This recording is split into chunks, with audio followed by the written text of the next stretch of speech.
Hello everybody, this is Gareth Goon Speaks back here with another video.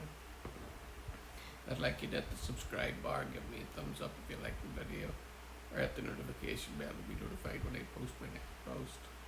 Or otherwise you can donate to my ministry and the charities that I support at garethcahoon3@gmail.com on PayPal. This one here is a story. Islamists stole a Christian girl. Now the courts are protecting her captors. What if your daughter went to school one morning and never came home? Then when you finally found her, a judge told you that you couldn't even speak to her for 10 minutes. That's not a hypothetical question, that's what's happening right now to a family of Nia, an 18-year-old Christian girl in Pakistan.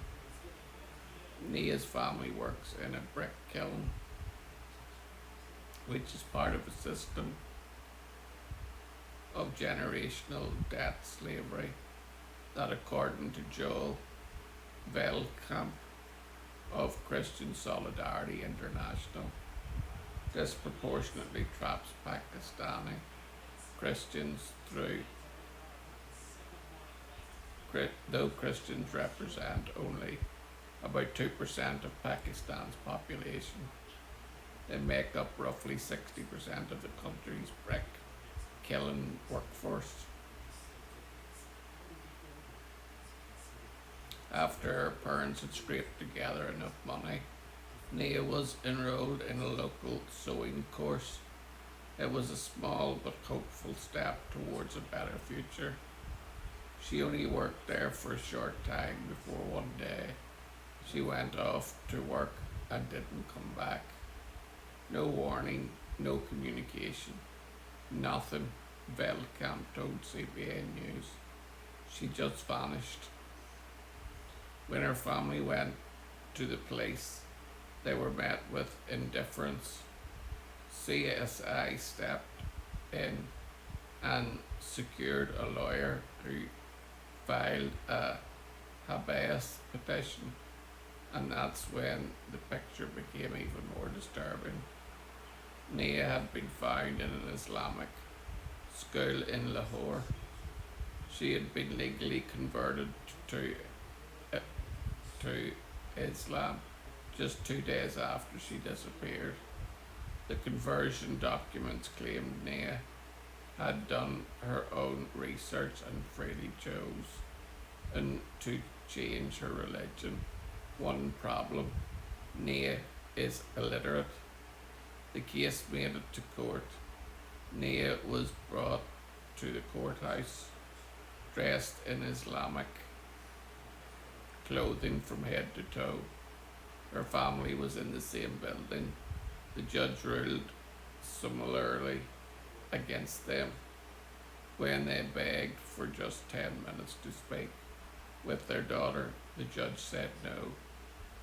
In an interview in CBN's Quick Start podcast, Veldkamp says that the bias in these courts runs deep. A lot of these judges simply are Muslim supremacists. He said, they think Christians are dirty. They think all Christians should convert to Islam, willingly or otherwise.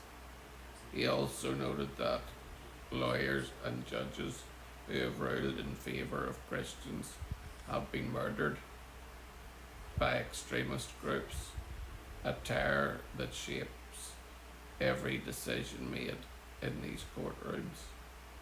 And Nia's case is far from unique. Forced conversions like this happen to more than 1,000 Christians and Hindu women in Pakistan every year. CSI is now pushing for international attention on Nia's case, working with the US and the UK government contacts, including Lord David Alton of the House of Lords, who has written letters on her behalf. They are also exploring ways to get members of Congress involved. We're trying to emphasize, we're trying to embarrass the Pakistani government into doing the right thing, Velkamp said. For those who want to help, learn more at csi-usa.org. The organisation supports families financially through the court process, provide legal assistance for Christians facing blasphemy charges, and works to get families out of the brick kiln system altogether. This is absolutely disgusting. A young girl who was illiterate was stolen from her family, and they went to the courts and done the right thing and petitioned the court to get their daughter back.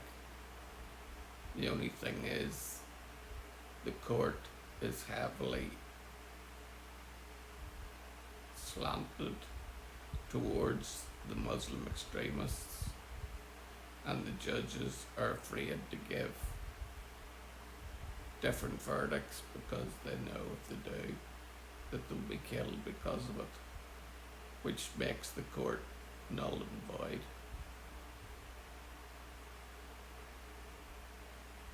This girl needs the world's protection, and Pakistan needs to get its act together and